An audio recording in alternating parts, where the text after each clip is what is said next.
존 맥스웰 리더십 불변의 법칙 두 번째 이야기 영향력의 법칙. 테레사 수녀는 무엇이 필요한지를 인식하고 그 필요를 충족시킨 사람, 온갖 어려움을 극복하고 그 일을 할 조직을 만든 사람, 그 조직의 규약을 만들고 세계 각국에 지부를 세운 열정적인 사업가, 바로 그 자체이다. 테레사 수녀가 마더 테레사의 단순한 길이라는 책을 출간하는 것을 도왔던 루신다 바디는 이렇게 전했다. 테레사 수녀가 설립하고 이끌었던 단체는 사랑의 성교회였다. 테레사 수녀의 지도하에 사랑의 성교회 회원들은 5대6 25개국에서 어려운 사람들을 위해서 봉사했다. 인도의 콜카타 한 곳에서만도 테레사 수녀는 어린이 보호시설, 나병 환자 요양원, 임종을 기다리는 가난한 사람들을 위한 보호시설, 결핵 환자와 정신장애자를 위한 요양원을 설립했다. 진정한 리더가 아니었다면 그런 조직들을 만들지 못했을 것이다. 테레사 수녀가 말을 하면 사람들은 언제나 경청했다. 왜 그랬을까? 테레사 수녀가 진정한 리더였기 때문이다. 진정한 리더가 말을 하면 사람들은 듣는다. 리더십은 영향력이다. 그 이상도 그 이하도 아닌 딱 영향력 그 자체이다. 진정한 리더는 누구일까? 리더십의 진정한 척도는 영향력이다. 그 이상도 그 이하도 아니다. 전 영국 수상 마가렛 대처는 말했다. 힘을 갖고 있는 것은 숙녀가 되는 것과 같다. 자신에게 자신이 숙녀라고 이야기를 해야 한다면 당신은 이미 숙녀가 아니다. 사람들 사이에서 일어나는 많은 일들을 자세히 살펴보면 지위나 호칭이 진정한 책임자가 누구인지 말해주지 않는다는 것을 알 수 있다. 그렇다면 어떤 사람들은 아무리 노력해도 리더가 되지 못하는데 왜 어떤 사람들은 리더가 될 수 있을까?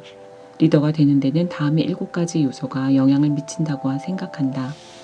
첫 번째, 성품. 당신은 어떤 사람인가? 진정한 리더십은 언제나 내적 성품에서 출발한다. 시간이 지날수록 빌리 그레이엄 같은 목사를 따르는 사람들이 늘어나는 것도 바로 그 때문이다. 사람들은 그의 내면의 깊이를 느낄 수 있다. 두 번째, 관계. 당신은 어떤 사람들과 관계를 맺고 있는가? 그를 따르는 사람이 있다면 그 사람은 리더다. 리더가 되기 위해서는 인간관계를 형성해야 한다. 인간관계의 망이 넓으면 넓을수록 리더십의 잠재력은 커진다. 지금까지 나는 새로운 리더의 역할을 맡을 때마다 곧바로 인간관계의 형성을 집중했다. 적절한 사람들과 적절한 관계를 충분히 형성하면 조직에서 진정한 리더가 될 수 있다. 3번, 지식. 당신은 얼마나 알고 있는가? 리더에게 정보는 필수 불가결한 요소다.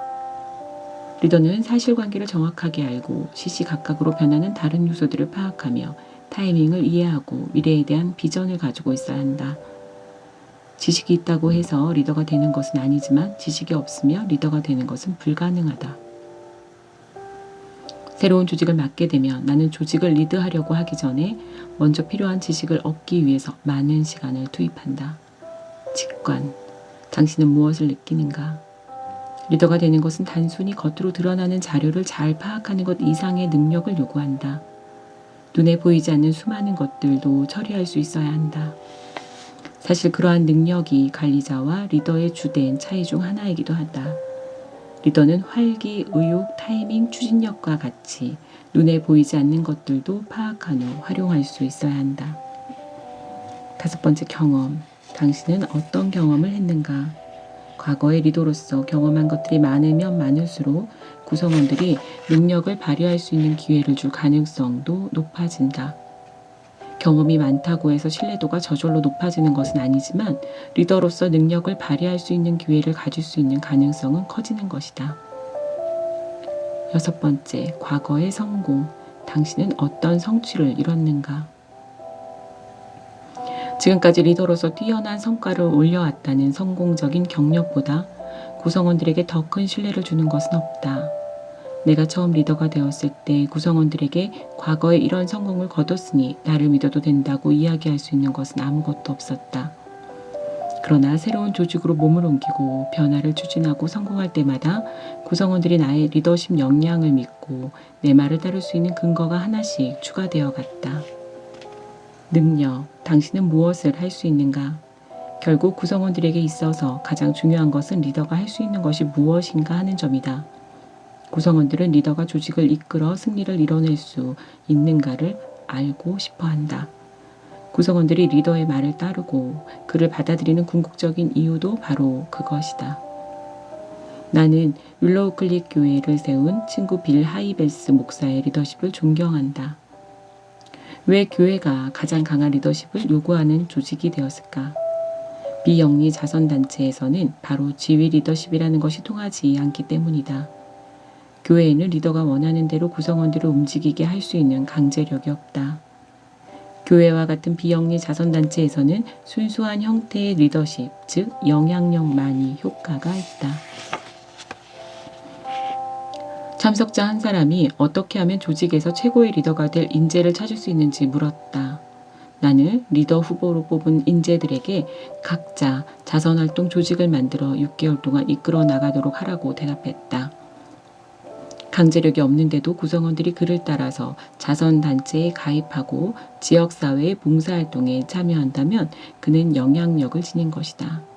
그것이야말로 진정한 리더십의 징표다. 내가 좋아하는 리더십 격언이 하나 있다. 자신이 리더라고 생각하는데 따라오는 사람이 없다면 그것은 산책일 뿐이다. 사람들에게 영향을 미칠 수 없다면 그들은 당신을 따르지 않을 것이다. 그리고 사람들이 따르지 않는다면 당신은 리더가 아니다. 그것이 영향력의 법칙이다. 누가 무슨 말을 하더라도 이 말을 꼭 기억하라. 리더십은 영향력 그 자체이다. 오늘 여기까지입니다. 편안한 밤 되세요. 감사합니다.